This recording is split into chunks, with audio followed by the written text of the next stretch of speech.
Hello friends, spoonful of simplicity में आपका बहुत स्वागत है। आज हम लोग सीखने वाले हैं सूजी के कुलचे। तो चलिए फटाफट थोड़ा गुनगुना पानी लेके तैयार हो जाते हैं। मैंने 1 कप गुनगुना पानी लिया है और उसमें 2 टेबलस्पून शक्कर डाली है। एक बार उंगली डाल के हम लोग चेक कर लेंगे। अगर ये आपकी उंगली आराम से जा सकती है तो ये गुनगुना ठीक है। और इसमें फिर हम डाल देंगे ईस्ट या खमीर 1 टेबलस्पून। इस पूरे मिश्रण को अच्छे से मिक्स करके, ताकि ईस्ट अच्छे से मिक्स हो जाए, हमें इसे साइड पे रख देना है ईस्ट को ब्लूम होने के लिए। शक्कर और गुनगुना पानी ईस्ट को ब्लूम करने में हेल्प करता है, तो आप इस चीज़ को ज़रूर याद रखें। अब हमको चाहिए 1 किलो पिसी हुई सूजी या रवा, और उसमें मैंने डाला है करीब 100 ग्राम मैदा और 2 टीस्पून नमक। ये चीज़ें हम लोगों को आपस में मिलानी है, जिस तरह हम आटा मिलाने के लिए उसको मिक्स करते हैं। मैं यहाँ अपने स्टैंड मिक्सर का इस्तेमाल कर रही हूँ और मैंने इसमें नीडिंग डो अटैचमेंट लगाया हुआ है। लेकिन अगर आपके पास स्टैंड मिक्सर या hand mixer with dough attachment नहीं है तो आप ये चीज़ हाथ से भी कर सकते हैं। जिस तरह हम पूड़ी या कचौड़ी का आटा गूंथते हैं, ठीक वैसे ही। अब इसमें हम डाल देंगे आधा कप दही और 1/4 कप रिफाइंड ऑयल। फिर इसको हमको उसी तरह से मिलाना है। देखिए फ्रेंड्स, ये जो है सूजी का, क्योंकि हम सूजी के साथ काम कर रहे हैं, तो इसका अच्छे से गूंदना बहुत ज़रूरी है, नहीं तो थोड़ा कड़ा रह सकता है ये। तो आप जो है अगर हाथ से गूंद रहे हैं तो प्लीज़ तैयार रहिए, काफ़ी देर तक इसको गूंदना पड़ेगा। अब ज़रा सा करने के बाद हमारा थोड़ा बहुत ईस्ट ब्लूम हुआ था, अभी 2-3 ही मिनट हुए हैं, तो मैं ये इसमें डाले दे रही हूँ। बाकी का काम ईस्ट इस आटे में मिल के इसको फर्मेंट करने का, या जिसको कहते हैं खमीर आने का काम, इसमें मिलने के बाद करेगा। अब हम इसको अच्छे से गूंद लेंगे, और अगर आपको ऐसा लगे कि पानी कम पड़ रहा है तो थोड़ा और गुनगुना पानी इसमें आप मिला लें। आटा हमको इसमें ढीला ही रखना है, क्योंकि सूजी जो है ये बाद में पानी को सोख लेती है और फूल जाती है। तो हमको इतना पानी इसमें पहले ही रखना है जिससे सोखने के बाद हमारा आटा जो है वो सूखा ना बने। चलिए, तो ये करीब मेरे स्टैंड मिक्सर में मुझे लगभग 10 मिनट टाइम लगा था इसको गूंदने के लिए। आप लोग अगर हाथ से कर रहे हैं तो शायद इतना ही टाइम लगे, या इससे थोड़ा कम ज़्यादा लग सकता है। एक बार ये आटा जब अच्छे से गूंद जाएगा, उसके बाद आगे का प्रोसीजर हम लोग हाथ से ही करेंगे। अब इस आटे में मुझे जो है थोड़ा सा इसको ऑयली या ग्रीजी और बनाना है, तो या तो आप थोड़ा और रिफाइंड ऑयल का इस्तेमाल कर सकते हैं, या मैंने यहाँ मक्खन का इस्तेमाल किया है।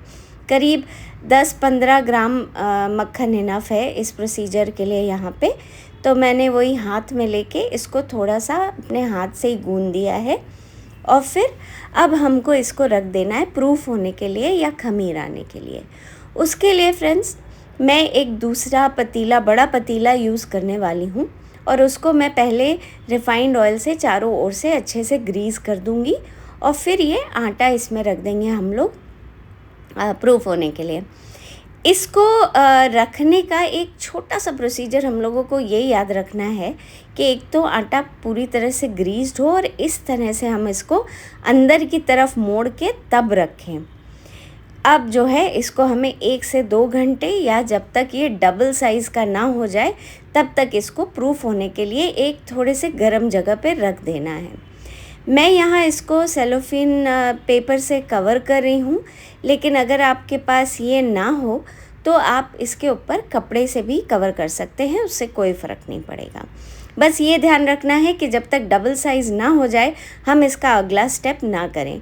अगर आप गर्म जगह पे रहते हैं तो 1 से 2 घंटे में ये हो जाना चाहिए। अगर आप ठंडी जगह पे हैं तो इसको गैस के आसपास या कहीं पे रख दीजिए, ताकि ये डबल साइज़ हो जाए। देखिए, इस तरह से जब तक डबल साइज़ ना हो जाए हम लोग अगला प्रोसीजर नहीं करेंगे। अब हमें चाहिए एक ट्रे बेकिंग के लिए, और उस पे हम तैयार कर लेंगे पार्चमेंट पेपर लगा के। और हमको चाहिए एक कूलिंग रैक। और इसमें हमको अगर रोल करने के लिए हमको मैदा चाहिए हो तो मैदा, थोड़ी कलौंजी, और हमको बेलने के लिए चाहिए चक्का और बेलन, और थोड़ा सा हम लोगों को दूध भी चाहिए होगा। तो चलिए अब हम इसको एक छोटे छोटे जैसे हम लोग पेड़े बनाते हैं वैसे बनाएंगे। एक बार थोड़ा सा इसकी एयर को हटा के हल्का सा हाथ से इस बार गूंदना है और कुछ नहीं करना है, और फिर हम इसके पेड़े निकाल लेंगे। एक जैसे हम लोग एक रोटी, थोड़ी हैवी रोटी जितना हम समझ लीजिए उतना मैंने पेड़ा लिया है, और अब इसको हमको कलौंजी लगा के रोल करना है या रोटी का शेप देना है। तो अगर आपको ऐसा लगे कि आपका आटा हल्का सा गीला है तो आप थोड़ा सा जो हमने मैदा, सूखा मैदा लिया है, आप उसका इस्तेमाल कर सकते हैं। लेकिन यहाँ मेरा आटा ठीक था तो मुझे किसी सूखे मैदे या किसी चीज़ की ज़रूरत नहीं पड़ी।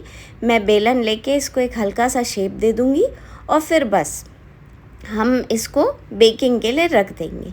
बेकिंग के लिए रखने के लिए हमको जो है ये ध्यान रखना है कि इसको हम थोड़ा सा फोर्क से छेद कर दें, नहीं तो ये फूल के एकदम ऐसे रोटी की तरह फूल जाएगा, वो हमें नहीं चाहिए। कुलचा फ्लैट रहता है।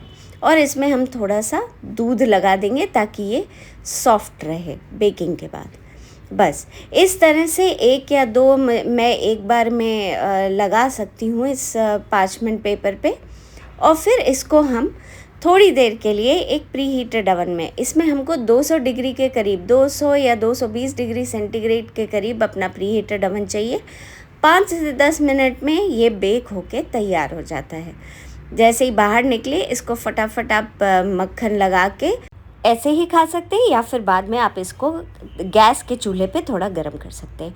हमारी रेसिपी कैसी लगी आप हमको कमेंट सेक्शन में ज़रूर बताएं, लाइक करें और हमारे चैनल को सब्सक्राइब ज़रूर करें। हम मिलेंगे आपसे फिर से, तब तक के लिए बाय बाय।